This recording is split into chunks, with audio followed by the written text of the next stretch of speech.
Hello class seventh, कैसे हैं आप सब। आज की इस वीडियो में हम देखेंगे क्लास सेवन्थ हमारे अतीत का चैप्टर नंबर 7 एंड चैप्टर का नेम आप देखो, जनजातियां, खानाबदोश और एक जगह बसे हुए समुदाय। ठीक है, तो इस वीडियो में हम इस चैप्टर के क्वेश्चन आंसर्स को सॉल्व करेंगे।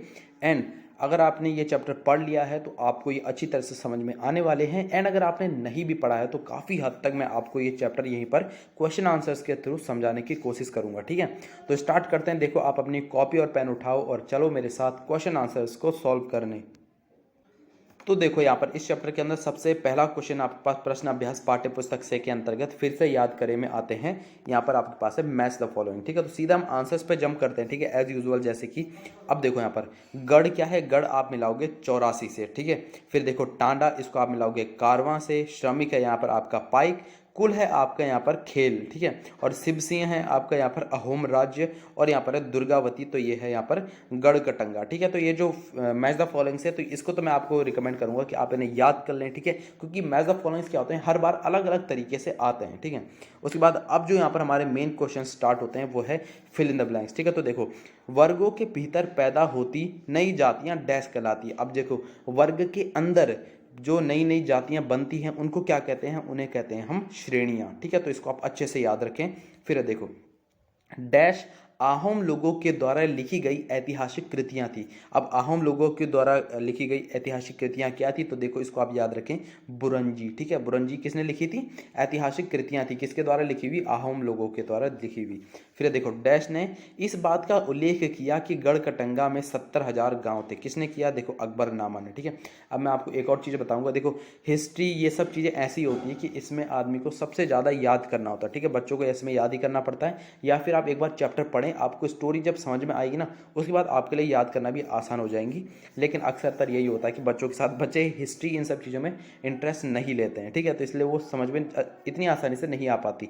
उसके बाद आगे आप देखो, बड़े और ताकतवर होने पर जनजातीय राज्यों ने डैश और डैश को भूमि अनुदान दिए। किसको दिए, मंदिर बनवाए और ब्राह्मणों को। ठीक है, राज्यों ने क्या किया, मंदिर बनवाए और ब्राह्मणों को भूमि अनुदान दिए। ठीक है, भूमि अनुदान यानी कि उनको भूमि दान दे देना। ठीक है, अब देखो तीसरा प्रश्न है यहाँ पर, देखो सही या गलत बताएं। ठीक है, यानी कि सिंपल है, आपको यहाँ पर ट्रू फॉल्स दिए हैं। ठीक है, तो पहला है देखो, जनजातीय समाजों के पास, ठीक है, समृद्धवाचक परंपराएं थी। ठीक है, समृद्धवाचक परंपराएं थी, तो देखो इसको आप लिखोगे सही। ठीक है, फिर देखो अगला यहाँ पर, उपमहाद्वीप के उत्तर पश्चिमी भाग में कोई जनजातीय समुदाय नहीं था, तो इसमें आप लिखोगे गलत। ठीक है, यहाँ पर आपको हो रहा होगा।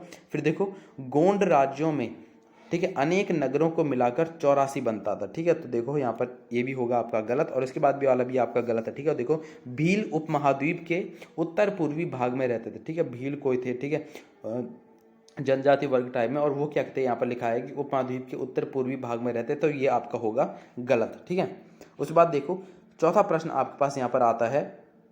तो चौथे प्रश्न में आपको क्या दिया, देखो खानाबदोश पशुचारकों और एक जगह बसे हुए खेतीहरों के बीच किस तरह का यहाँ पर आप देखो विनिमय होता था। ठीक है, तो देखो खानाबदोश पशुचारकों और खेतीहारों के बीच वस्तु विनिमय होता था। ठीक है, वस्तु विनिमय मैं आपको बताऊं एक बहुत अच्छी प्रणाली हुआ करती थी पुराने टाइम पर, जब यहाँ पर पैसा नहीं हुआ करता, ठीक है, रुपया नहीं हुआ करता। तो यानी कि अगर मान लीजिए आपके पास यहाँ पर 10 लीटर दूध है, ठीक है, दूसरे के पास यहाँ पर 10 किलो गेहूं है। अब आपको गेहूं चाहिए, ठीक है, और बगल वाले इंसान को दूध चाहिए, तो वो क्या करेगा, आप क्या करोगे, उससे आप अपना 5 लीटर दूध दोगे। ठीक है, और वो यहाँ पर क्या करेगा, 5 किलो गेहूं आपको दे देगा। ठीक है, यानी कि वस्तु के बदले वस्तु चला करती थी। ठीक है, लेकिन उस टाइम पे क्या होता है, ये जो परंपराएं थी ये बहुत डिफिकल्ट हो जाती थी। मान लीजिए आपको आपको चावल चाहिए, ठीक है, और आपके पास बहुत सारे गेहूं पड़े हैं, लेकिन आपको अगर ढूंढना है तो आप क्या दे सकते हैं, आप अगर किसी से चावल लेंगे तो आपके पास तो सिर्फ देने के लिए गेहूं ही है, तो आपको ऐसे व्यक्ति को ढूंढना पड़ेगा जो आपको चावल भी दे सके और आपसे बदले में गेहूं भी ले सके। ठीक है, तो उस टाइम पे ये सारी चीज़ें बहुत टिपिकल हुआ करती थी। इसलिए आज के टाइम पे जब रुपया जब से आ गया, ठीक है, धन जब से आ गया है, उस टाइम से ये काफ़ी आसान हो गया। ठीक है, तो खैर आगे हम पढ़ते हैं, जिसके तहत एक वस्तु को देकर दूसरी वस्तु को प्राप्त करना होता था। ठीक है, जो मैंने आपको अभी बताया। फिर देखो खानाबदोश चारवाहे अपने जानवरों के साथ दूर दूर तक घूमते थे, ठीक है। उनका जीवन दूध और अन्य पशुचारी उत्पादों पर निर्भर था। खानाबदोशी चरवाहे गृहस्थों से अनाज, कपड़े, बर्तन और ऐसी ही चीज़ों के बदले ऊन, घी, दूध दिया करते थे, ठीक है। वो कपड़े वपड़े लेते थे उनसे और उसके बदले क्या करते थे, दूध, घी, ठीक है, ऐसी चीज़ें देते थे, ठीक है। कुछ खानाबदोश रास्ते में पड़ने वाले गांव और नगरों के में सामानों की खरीद फरोख्त भी करते थे, ठीक है। अब जो यहाँ पर आइए समझे हैं, ये आपका कोई यहाँ पर अगला पॉइंट है, ठीक है। इसको आप इसमें ना लिखेंगे। फिर अब देखो इसके अंतर्गत आपके पास यानी कि आइए समझे के अंतर्गत आपके पास पांचवा प्रश्न है। यहाँ पर आप देखो अहोम राज्य का प्रशासन कैसे संगठित था, ठीक है। अहोम राज्य का प्रशासन अब किस तरह से संगठित यानी कि एक साथ जुड़ा हुआ था, आपको बताना है, ठीक है। तो देखो अहोम प्रशासन को संगठित निम्न प्रकार से संगठित था, ठीक है। तो देखो 17वीं शताब्दी के पूर्वार्ध तक अहोम प्रशासन केंद्रीकृत हो चुका था, ठीक है। अब आप देखो अगला है यहाँ पर अहोम समाज कुलों में विभाजित था और बाद में कुलों में एकता भंग हो गई, ठीक है। यानी कि उनकी जो यूनिटी थी वो टूट गई, ठीक है। यूनिटी यानी कि एकता, ठीक है। तो अब देखो एक कुल खेल के नियंत्रण में प्रायः कई गांव होते थे, ठीक है। तो जो एक कुल होता था उसमें खेल होते थे, ठीक है। तो उसके नियंत्रण में कई गांव होते थे। और आगे आप देखो किसान को अपने ग्राम समुदाय के द्वारा जमीन दी जाती थी और समुदाय की सहमति के बगैर राजा तक इसे वापस नहीं ले सकता था, ठीक है। तो देखो कैसी वहाँ पर चीज़ें की गई थी, ठीक है। तो उसके बाद आप देखो प्रश्न 6 है आपके पास, वर्ण आधारित समाज में क्या परिवर्तन आए, ठीक है। तो देखो वर्णों के भीतर छोटी छोटी जातियां उभरने लगी, ठीक है। जैसे कि हमने देखा था वर्ण के बीच में क्या होती हैं, ठीक है, श्रेणियां बनती हैं, ठीक है। उसके बाद आप देखो उदाहरण के लिए ब्राह्मणों के बीच नई जातियां सामने आई। दूसरी ओर देखो कई जनजातियों और सामाजिक समूहों को जाति विभाजित समाज में शामिल कर लिया गया और उन्हें जातियों का दर्जा दिया गया, ठीक है। अगला आप देखो ब्राह्मणों द्वारा शिल्पियों, सुनार, लोहार, बढ़ई और राजमिस्त्री को जातियों के रूप में मान्यता दे दी गई। अगला आप देखो वर्ण की बजाय जाति समाज के संगठन का आधार बनी। अब उसके बाद हम देखते हैं यहाँ पर सातवां प्रश्न। तो देखो सातवें प्रश्न में आपको क्या दिया है, ठीक है। एक राज्य के रूप में संगठित हो जाने के बाद जनजातीय समाज कैसे बदला, तो आपको बताना है, ठीक है। तो देखो एक राज्य के रूप में संगठित हो जाने के बाद जनजातीय समाज में कई तरह से बदलाव आए। अब वो क्या बदलाव आए देखो यहाँ पर पॉइंट्स में आपको दिए हैं।